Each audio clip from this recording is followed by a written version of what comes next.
چلیے تلاوت سنتے ہیں, جذب کرنے کی کوشش کیجیے. یہ جو آیت ہے نا, اس پر ایک پچھلا ریکارڈڈ لیکچر بھی ہے, کیا آگے بھیجا کیا پیچھے چھوڑا. عام طور پر ہم اس انداز میں سوچتے نہیں ہیں جو قرآن ہمیں سوچوانا چاہتا ہے, ہم توجہ نہیں دیتے اس پر. ہر وقت آدھے سوئے ہوئے ہم چل پھر رہے ہوتے ہیں, ذہول کی کیفیت ہوتی ہے. بس ٹھیک ہے, یہ بھی ٹھیک ہے, وہ بھی ٹھیک ہے, بس کر لیا کام تب بھی ٹھیک ہے, نہیں کیا تب بھی ٹھیک ہے, اچھا اخلاق ہے تب بھی ٹھیک ہے, برا ہے تب بھی ٹھیک, کسی کے ساتھ اچھا کر رہے ہیں تب بھی ٹھیک ہے, نہیں کر رہے تب بھی ٹھیک. ایک بے حسی سی تاریخ. تو قرآن بنیادی طور پہ جگانے کے لیے آتا ہے. اگر ہم آج کے دن کے بعد اپنے ہر اٹھنے والے قدم پر توجہ شروع کر دیں کہ جا کدھر رہے ہیں اور کیوں جا رہے ہیں, کیا کرنے جا رہے ہیں, کیا ضروری ہے وہاں جانا, یا پھر یہ کہ اگر سستی کر رہے ہیں اور جہاں جانا چاہیے وہاں جا نہیں رہے, تو بھی اپنا محاسبہ کرنا چاہیے. جیسے پچھلی آیت میں آیا ہے نا, آیت نمبر 11 میں, کہ انما تنذر من اتبع الذکر وخشی الرحمن بالغیب, کہ جتنا غیب پر ایمان ہوگا اتنا ہی ہم زیادہ کانشیس ہوں گے. اب ہمیں فرشتہ تو نظر نہیں آتا یہاں وہاں بیٹھا, نہ ہمیں یہ پتہ چلتا کہ کون لکھ رہا ہے, کس طرح کی ریکارڈنگ ہو رہی ہے, لیکن اگر ہمیں غائبانہ طور پر اللہ سے ڈر ہے تو ہم کانشیس ہو جائیں گے. آپ نے کبھی دیکھا ہوگا کہ تنہائی میں اکیلے آپ بیٹھے اور اگر آپ کو ہلکی سی کیسی سرسراہٹ کوئی محسوس ہو, کوئی چیز ہل جائے, کچھ بھی ہلکی سی حرکت ہو, تو آپ کتنے ایک دم الرٹ ہو جاتے ہیں کہ لگتا ہے جن ہے کوئی یہاں, اور یہ کون یہاں سے گزرا اور کیا ہوا.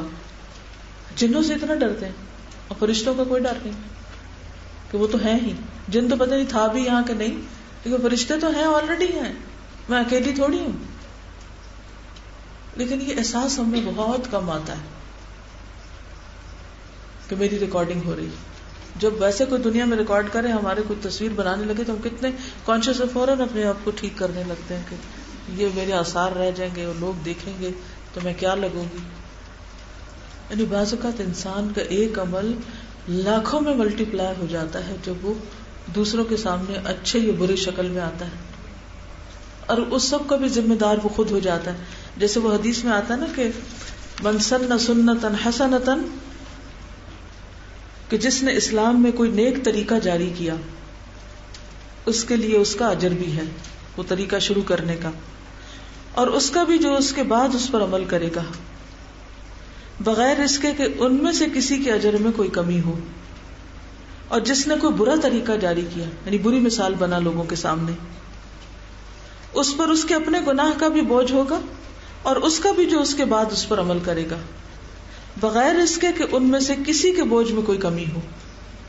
یعنی یہ آثار صرف آخرت کے لیے نہیں لکھے جا رہے, یہ دنیا میں بھی ملٹی پلائی ہوتے چلے جا رہے ہیں, اور پھر ملٹی پلائی ہو کر لکھے جا رہے ہیں, کیونکہ ہم کسی نہ کسی طرح اپنے ماحول کو متاثر کر رہے ہوتے ہیں, اچھے اخلاق سے یا برے اخلاق سے. دو باتوں پہ میں ذرا تبصرہ کر لوں, پھر اس کے بعد آگے چلیے. پہلی بات یہ کہ جیسے ہمارے تھم امپریشن جو ہیں وہ ہر بندے کا فرق ہے, تو اگر یہ ریسرچ ایسے ہی ہوئی ہے تو اس کا مطلب یہ ہے کہ جو آثار لکھے جا رہے ہیں یہ بھی ایک طرح سے امپریشنز ہیں ہمارے, کہ ہم زمین پہ چلتے کیسے ہیں, اکڑ کے چلتے ہیں یا عاجزی سے چلتے ہیں, کیونکہ رحمان کے بندوں کی چال بھی دوسروں سے مختلف ہوتی ہے. تو صرف قدم کا ٹھپا ہی نہیں لکھا جا رہا, بلکہ یہ بھی کہ ہماری چال کیسی ہے, تو اس کا بھی نوٹس لیا جا رہا ہے. دوسری بات کوسنے کی اور تعریف کرنے کی یا ذکر کرنے کی اللہ کا, اس میں بھی آپ دیکھیے کہ صرف پودے نہیں, عام لوگوں میں بھی اگر آپ کسی کی تعریف کرتے ہیں تو اس کا طرز عمل بالکل بدل جاتا ہے, یا نہیں؟ وہ اتنا انکریجڈ ہوتا ہے کہ وہ اپنے برے کام چھوڑ دیتا ہے اور اپنی اچھی صلاحیتوں کو آگے لے آتا ہے, اور پھر وہ بڑی بڑی قربانیاں کر جاتا ہے. لیکن جب آپ دوسروں کو کوستے ہیں اور آپ ان کو لیٹ ڈاؤن کرتے ہیں تو اس سے کیا ہوتا ہے, کانفیڈینس شیٹر ہو جاتا ہے. جیسے ماں باپ ہوتے ہیں نا, تو آپ نے دیکھا ہوگا کہ بہت سے ماں باپ خود اپنے بچوں کے دشمن ہوتے ہیں, یا بہت سے استاد خود اپنا صدقہ جاریہ ختم کر لیتے ہیں. کس طرح؟ کوس کے, تانے دے دے کے. اس سے کیا ہوتا ہے, جیسے پودوں نے پھل نہیں دیے تو اسی طرح وہ طالب علم یا وہ اولاد بھی پھر کیا ہوتا ہے, پھل نہیں دیتی. حدیث میں بھی آتا ہے نا کہ جب انسان مر جاتا ہے تو اس کے بعد اس کا نامہ اعمال تو بند ہو جاتا ہے, ما قدمو جو ہے وہ تو ختم ہو جاتا ہے, لیکن جو آثار ہیں وہ کیا ہوتا ہے, وہ جاری رہتے ہیں. کس طرح؟ 3 شکلوں میں. نمبر 1 علم ينتفع به, ایسا علم جس سے لوگ فائدہ اٹھائیں. نمبر 2 ولد صالح, یہ ترتیب تھوڑی آگے پیچھے ہو سکتی. ولد صالح يدعو له, نیک اولاد جس کی اس نے اچھی تربیت کی تو مرنے کے بعد ماں باپ کے وہ ان کے لیے دعائیں کرتی, وہ بھی ماں باپ کے نام اعمال میں لکھا جاتا ہے. اور تیسری چیز صدقۃ جاریہ, ایسی جگہ مال خرچ کرنا کہ جو بہت لوگوں کے لیے فائدہ مند ہو. جتنے لوگ فائدہ اٹھائیں گے اتنا ہی وہ پلٹ کے خرچ کرنے والے پر آئے گا. اسی طرح اس کو الٹا لے لیں, اگر کوئی شخص اچھی کتاب لکھنے کی بجائے بری کتاب لکھتا ہے تو کیا ہوگا؟ وہ بھی اس کے حق میں ملٹی پلائی ہوگی اس کے نامہ اعمال میں. اسی طرح نیک اولاد کی بجائے اولاد کی طرف سے غفلت اختیار کرتا, ان کو اخلاق نہیں سکھاتا, تعلیم و تربیت نہیں دیتا, تو وہ غلط کام کرتے ہیں تو ماں باپ بھی ذمہ دار ہو جائیں گے. تیسری چیز یہ ہے کہ اگر مال کو اچھے کاموں کے بجائے برے کاموں میں خرچ کرتا ہے تو وہ اس کے لیے وبال جان ہوں گے. تو انسان جو کچھ کرتا ہے وہ ملٹی پلائی ہوتا ہے, جیسے پودے ملٹی پلائی ہوتے ہیں فروٹس کی شکل میں, تو ہمارا اچھا اخلاق, اچھا کردار کیا ہوتا ہے؟ ملٹی پلائی ہوتا ہے اچھے نتائج کی شکل میں. آپ صلی اللہ علیہ وسلم کے بارے میں آتا ہے نا, لو كنت فظا غلیظ القلب لانفضوا من حولک, اگر آپ سخت دل ہوتے اور سخت مزاج ہوتے تو یہ سب آپ کے آس پاس سے چھٹ جاتے, چلے جاتے. فبما رحمت من اللہ لنت لهم, آپ اللہ کی خاص رحمت کی وجہ سے ان کے لیے مہربان ہیں. یہ غلطیاں بھی کرتے ہیں پھر بھی آپ ان کے لیے نرمی کرتے ہیں, یعنی کہ ان کے ساتھ اچھی طرح معاملہ کرتے ہیں. وَلَوْ كُنْتَ فَظًّا غَلِيظَ الْقَلْبِ, اگر آپ بدخو ہوتے, سنگ دل ہوتے, لَنْفَضُّوا مِنْ حَوْلِكَ, تو یہ سب چلے جاتے. تو پھر صدقہ جاریہ کہاں سے بنتا, وہ نسل کہاں سے پروان چڑھتی. آج آپ دیکھیں کہ بعض اوقات دین کا کام کیوں نہیں پھیلتا, کیوں نہیں پھیلتا؟ اس لیے کہ دین والے دین کے ساتھ کچھ اس قسم کی بازوں کا سختی کر جاتے ہیں کہ لوگ بھاگ جاتے ہیں. یہ انسان کی بہت بڑی ویکنس ہے. اگر آپ اس کی تعریف کریں گے تو آپ ایک تجربہ کر کے دیکھ لیجئے, آپ تعریف کریں مختلف لوگوں کی, دنیا دار لوگوں کی, دین دار لوگوں کی, پڑھے لکھے لوگوں کی, ان پڑھ لوگوں کی, بچوں کی, بڑوں کی, عورت کی, مرد کی, پھر اس کے بعد دیکھیں کہ نتیجہ کیا تھا. پھر آپ کڑوا بول بولیں ہر ایک سے, ان سب سے, پھر اس کے بعد آپ دیکھیں ریزلٹ کیا تھا. 2 different results, 2 different. بعض لوگوں کو ہر وقت شکایت ہوتی ہے کہ لوگ ہمارے ساتھ ملتے نہیں, لوگ ہمیں پسند نہیں کرتے, شکایت کرتے ہیں, لوگ ہمارے ساتھ کام نہیں کرنا چاہتے, لوگ ہمارے ہاتھ نہیں آتے. یہ ہوتی ہے نا کئی دفعہ لوگوں کو شکایت, وہ نہیں دیکھتے کہ ان کے بولنے کا انداز کیا ہے, وہ کتنے کیئرنگ ہے دوسروں کے لیے, وہ کتنا درد رکھتے ہیں دوسروں کے لیے, کتنے خیر خواہ ہیں, کتنے ہمدرد ہیں, کتنے نرم دل ہیں. کیا واقعی وہ اس سنت کو پورا کر رہے ہیں جو نبی صلی اللہ علیہ وسلم کی تھی کہ فبما رحمت من اللہ لنت لهم, یا اس کے الٹ کام کر رہے ہیں؟ یہ بھی تو آثار ہے نا. اگر دین کے راستے میں ہمیں لوگ نہیں مل رہے تو ہمیں اپنے رویوں پہ غور کرنا ہے. اگر ہماری اپنی اولاد ہم سے وفا نہیں کر رہی تو صرف اولاد کو بلیم مت کریں, اپنے آپ کو بھی دیکھیں کہ آپ ان کو کیا دے رہے ہیں. کسی بھی ریلیشن شپ میں ہم کیا چاہیں گے اپنے لیے کہ ہمارے مرنے کے بعد کیا ہو, ہمارے لیے کوئی پھل آئے ہمارے درختوں پودوں پہ جو ہم لگا رہے ہیں اپنے عمل کی شکل میں, چاہے وہ کوئی بھی کام ہو. تو انسان منہ سے جو بھی لفظ نکالتا ہے نا اس کا ایک نقش بنتا ہے, اور نقش کی شکل میں اس کی باقاعدہ تصویریں بنتی ہیں ایک طرح سے. جیسے آپ نے دیکھا ہوگا کہ کوئی سگریٹ پیے تو آپ نے دیکھا ہوگا کہ جو مرغولے ہوتے ہیں اس کی بھی تصویریں بن رہی ہوتی ہیں. اسی طرح جو کچھ آپ منہ سے بولتے ہیں تو اس کا باقاعدہ نقش بنتا ہے. پھر اسی طرح صرف آواز کا نہیں, انسان جو عمل کرتا ہے نا, یعنی جو بھی ہم جیسے کر رہے ہوتے ہیں تو اس کا عکس بھی بن رہا ہوتا ہے. آپ نے دیکھا ہوگا کہ اگر آپ روشنی میں کسی انسان کو یوں دیکھیں اور پھر وہ وہاں سے ہٹ بھی جائے تو اس کے بعد کیا ہوتا ہے, ہیولا سا ہوتا ہے نا. تو یہ حرارتی لہروں کی شکل میں مستقل طور پر دنیا میں موجود ہوتا ہے. یعنی ہر انسان کی جو تصویریں ہیں وہ دنیا میں بھی فضا جو ہے یہ ہمارے آس پاس کی وہ اس کو سمیٹ رہی ہے, اپنے اندر رکھ رہی. آپ دیکھیے کہ اس وقت میں بول رہی ہوں اور میرے بولنے کی یہاں پر اس لیپ ٹاپ کی اسکرین پہ تصویر بن رہی ہے, یہ لہریں ہیں. یہ لہریں ہیں جو اوپر نیچے جاتی ہیں. جب میں زور سے بولتی ہوں تو وہ لہر کہاں تک جاتی ہے؟ اوپر، میکسیمم اوپر جاتی ہے. اور جب میں آہستہ آہستہ بولتی ہوں تو اس کی تصویر کچھ اور بنتی ہے. قرآن مجید جب پڑھا جاتا ہے تو تصویریں اور طرح بنتی ہیں، اور جب اردو بولی جاتی ہے تو یہ تصویریں اور طرح بنتی ہیں. یہ اسکرین پہ ہم دیکھ سکتے ہیں، ہر کوئی اپنی ریکارڈنگ کر کے خود دیکھ سکتا ہے کہ اس کے بولنے کی خوبصورتی کیا ہے. یعنی کچھ لوگ بولتے ہیں، میں نے کبھی بعض اوقات اس کا کافی انالیسس بھی کیا، کچھ لوگ بولتے ہیں تو وہ اتنا گنجلک سی تصویر بنتی ہے، اور کچھ لوگ بولتے ہیں تو وہ بہت زبردست قسم کی تصویریں بنی. یہ جو آپ کا ایک انداز ہوتا ہے، اسٹائل ہوتا ہے، وہ آپ اپنی تصویر وہاں دیکھ سکتے ہیں.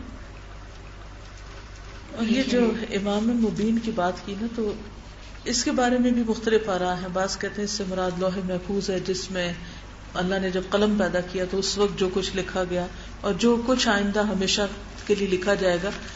اور اس کو ام الکتاب بھی کہا گیا ہے، کتاب مکنون بھی کہا گیا، اور یہاں پر امام مبین بھی. یعنی اصل اس کی حقیقت اللہ ہی جانتا ہے کہ وہ کیسی کتاب ہے.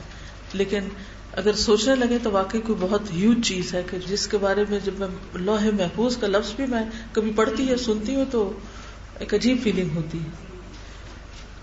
اور یہ جو بات ہے نا، یہ جملہ تو ہم میں سے ہر ایک نے شاید بولا ہے، ہمیں نہیں پرواہ، جو مرضی کرے. اگر کوئی ہمیں بتانا بھی چاہے نا کہ بھئی آپ ذرا ٹھیک ہو جائیں، تو ہم الٹا اس سے ناراض ہو جاتے ہیں. آپ سب نے میرا خیال ہے کہ زندگی میں کبھی نہ کبھی یہ ضرور کہا ہوگا، ہمیں نہیں پرواہ، ہمیں نہیں فرق پڑتا. یہ بھی ایک قسم کی غروری کی بات ہے نا کہ ہم اس سے بہت بڑی چیز ہے کہ ہمیں کوئی فرق نہیں پڑتا کہ ہمارا امپریشن کیا پڑ رہا ہے. ہمیں فکر ہونی چاہیے. مثلاً آپ کے جو بزرگ تھے، نانی یا دادی، آپ ان کے بارے میں سوچئے کہ آپ جب ان کا سوچتے ہیں تو کیا خیال آتا ہے؟ محبت آتی ہے، ایک ٹھنڈک آتی ہے، یا ایک ظالم انسان کا چہرہ سامنے آتا ہے؟ کیا فیلنگ آتی؟ وہ آپ کے امپریشن کہاں سے پڑا؟ ان کی ڈیلنگ کی وجہ سے. ہو سکتا ہے آپ نے ان کو نہ دیکھا ہو، مثلا میں نے اپنی دادی کو نہیں دیکھا ہو، لیکن مجھے ان کے بارے میں جو بتایا گیا اس کی وجہ سے مجھے ان سے بے انتہا محبت ہے. جو لوگوں نے ان کے بارے میں، جنہوں نے ان کو دیکھا تھا، انہوں نے جو ان کی نقشہ کشی کی، تو انتہائی احترام اور محبت ہے دل میں. تو اسی طرح کچھ لوگ دنیا سے ایسے جاتے ہیں جو بڑے ظلم کر کے جاتے ہیں، تو لوگ بعد میں بھی کسی نہ کسی طرح فیلنگ کنوے کر دیتے ہیں کہ فلاں جو تھا نا، بس شکر ہے کہ خیر و عافیت سے رخصت ہوا. تو یہ بھی چاہے وہ منہ سے نہ بھی بولیں، لیکن ایک امپریشن ضرور ہوتا ہے ان کے اندر بھی، اور وہ اس امپریشن کو ٹرانسفر بھی کرتے ہیں. ہمارے جو عمل ہیں وہ مرنے کے بعد بھی ہمارے لیے ثواب جاریہ کا ذریعہ بن سکتے ہیں. مشکات کی حدیث ہے کتاب العلم، عن ابی ہریرہ قال قال رسول اللہ صلی اللہ علیہ وسلم ان مما يلحق المؤمن من عمله وحسناته بعد موته علما علمه ونشره وولدا صالحا تركه او مصحفا ورثه او مسجدا بناه او بيتا لابن السبيل بناه او نهرا اجراه او صدقة اخرجها من ماله في صحته وحياته تلحقه من بعد موته. ابو ہریرہ سے روایت ہے، وہ کہتے ہیں کہ رسول اللہ صلی اللہ علیہ وسلم نے فرمایا، بے شک مومن کے ان کاموں اور نیکیوں میں سے جن کا ثواب اسے مرنے کے بعد بھی پہنچتا رہے گا، یہ چیزیں ہیں.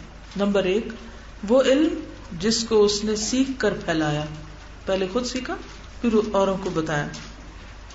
نمبر 2، نیک اولاد جو وہ اپنے بعد چھوڑ گیا. نمبر 3، قرآن مجید جس کا وہ دوسرے کو وارث بنا گیا. وارث بنا گیا سے مراد یہ ہے کہ وہ کسی اور کے حوالے کر گیا، وہ اس کو پڑھتا ہے، یا وہ بند نہیں ہو گیا. یا مسجد جو وہ تعمیر کر گیا، یا مسافروں کے ٹھہرنے کا گھر بنا گیا، یا نہر جاری کر گیا، یا صدقہ اور خیرات جو وہ اپنے مال میں سے اپنی تندرستی اور زندگی کی حالت میں نکال گیا. ان چیزوں کا اس کے مرنے کے بعد اسے ثواب پہنچتا رہے گا. تو یہ ثواب کیا ہے؟ دراصل آثار. صحیح بخاری کی حدیث ہے، یعنی جب تک وہ فائدہ اٹھاتے رہیں گے اس سے، وہ اس کے لیے ثواب کا ذریعہ بنا رہے گا. صدقہ جاریہ کے بارے میں، یعنی آثار اور جو مرنے کے بعد بھی اس کا ثواب ملتا رہے گا. اب آپ دیکھیے کہ ہم عام طور پر اپنی آخرت کے لیے آگے کیوں نہیں بھیجتے، سب کچھ یہی کیوں جمع کرتے ہیں؟ اس لیے کہ ہم جلد ملنے والی چیز سے محبت رکھتے ہیں. یعنی ہمارے پاس رہے گی، مثلا کوئی مال جو ہم نے کمایا تو ہم اس کو دیکھ کر خوش ہوتے ہیں، اس کے بیلنس کو جان کر یا جیسے بھی، کیونکہ وہ ہماری ہاتھوں کی ریچ میں ہے نا. جب ہم آگے بھیج دیتے ہیں، کسی کو دے دیتے ہیں، کسی بھی کام میں خرچ کر دیتے ہیں، تو ایسا لگتا ہے کہ جیسے وہ ہاتھ سے چلا گیا اور اب ہمیں تو شاید کچھ بھی نہ ملے. بات یہ ہے کہ جب ہم دنیا کے بڑے بڑے مالدار لوگوں کے حالات پڑھتے ہیں، جیسے ابھی بھی انہوں نے بتایا کہ اتنے ریسرچ ہوئی، ملینز لوگوں پر صرف 4% جو تھے وہ خوش تھے اور باقی نہیں، مال ہوتے ہوئے بھی. تو اسی طرح یہ ایک کتاب ہے یو کین ون، تو اس کا پیج نمبر 247 248 پر لکھا ہوا ہے. یہ میکملن پبلشر کی کتاب ہے. انہوں نے لکھا ہے کہ 1923 میں امریکہ میں اس وقت کے 8 امیر ترین سرمایہ کاروں نے اعلان کیا کہ ان کا مجموعی سرمایہ، یعنی جو ساری دولت ہے، حکومت امریکہ کے سرمایہ سے بھی زیادہ ہے. ابھی آپ نے دیکھا ہوگا ملٹی نیشنل جو ہیں بعض ملکوں میں ان کے پاس جو کچھ ہے وہ بہت سی حکومتوں سے بھی کہیں زیادہ ہے ان کا بجٹ. اب کیا ہوا ان 8 لوگوں کا صرف 25 سال بعد، اونلی 25 ایئرس، ان میں سے 3 لوگوں نے خودکشی کر لی. یہ دنیا کے سب سے مالدار لوگ تھے. 3 نے خود کو خود مار ڈالا، 1 پاگل ہو گیا، 4 دیوالیہ ہو گئے، بینک کرپٹ ہو گئے، جن میں سے ایک دنیا کی سب سے بڑی اسٹیل مل کا مالک تھا. اس نے زندگی کے آخری 5 سال لوگوں کی خیرات پہ گزارے. یہ 8 لوگوں کا انجام ہے دنیا میں. یہ عبرت کی بات ہے نا کہ انسان عموماً کیا چاہتا ہے کہ اپنا مال جمع کر کے رکھے اور وہ سب سے زیادہ امیر بن جائے. اور لوگ عموماً کیا سمجھتے ہیں کہ اگر زیادہ دولت ہوگی تو شاید ہم زیادہ خوش رہیں گے. لیکن اتنا کچھ ہوتے ہوئے صرف 25 سال کے اندر ان سب کے ساتھ کیا ہوا؟ مال کبھی انسان کو بچا نہیں سکتا. مال سے ملنے والی عزت وقتی ہوتی، اصل چیز انسان کی نیکی، تقوی اور خیرات اور اس کی بھلائی کام آتی ہے. اور وہ یاد رہتی ہے لوگوں کو کہ اس شخص نے فلاں موقع پر اپنے مال سے یا اپنے اخلاق سے اس طرح مدد کی تھی میری. وہ نہیں کبھی بھولتا انسان کو، تو بھولنا چاہیے بھی نہیں. تو مال انسان کے لیے خیر کمانے کا ذریعہ بھی ہے اور مال انسان کے لیے مصیبتوں کا ذریعہ بھی ہے. دنیا میں ہی انسان کو اللہ تعالیٰ دکھا دیتا ہے. تو اس لیے خواہ مال ہو یا کوئی بھی چیز ہو، علم ہو، کچھ بھی ہو، اسے ہر وقت شیئر کرنے کی سوچے. کوئی نیا آئیڈیا ہو، کوئی چیز ہو، بخل نہ کرے کسی چیز میں، بلکہ بس دے ڈالے تاکہ اگر آپ نہیں اس سے فائدہ اٹھا سکے کیا پتا کوئی اور. جیسے ابو اسحاق راہوی جنہوں نے کلاس میں ذکر کیا تھا کہ کوئی ہو ایسا جو ساری صحیح احادیث کو جمع کر لے، تو امام بخاری نے یہ بات اپنے پلے باندھ لی. اب اگر وہ یہ سوچتے کہ یہ تو میرا آئیڈیا ہے اور میں اس کے اوپر خود ہی عمل کر کے خود ہی ایسا ثواب کماؤں گا، شاید وہ نہ کر سکتے. لیکن جب انہوں نے وہ بات شیئر کر دی دوسرے کے ساتھ تو کیا ہوا؟ کسی دوسرے نے کر لیا، کیا دوسرے نے، ثواب سارا کس کو جائے گا؟ کرنے والے کے ساتھ آئیڈیا دینے والے کو بھی. سبحانک اللہم و بحمدک نشہد ان لا الہ الا انت نستغفرک و نتوب الیک. السلام علیکم و رحمۃ اللہ وبرکاتہ. وعلیکم السلام و رحمۃ اللہ.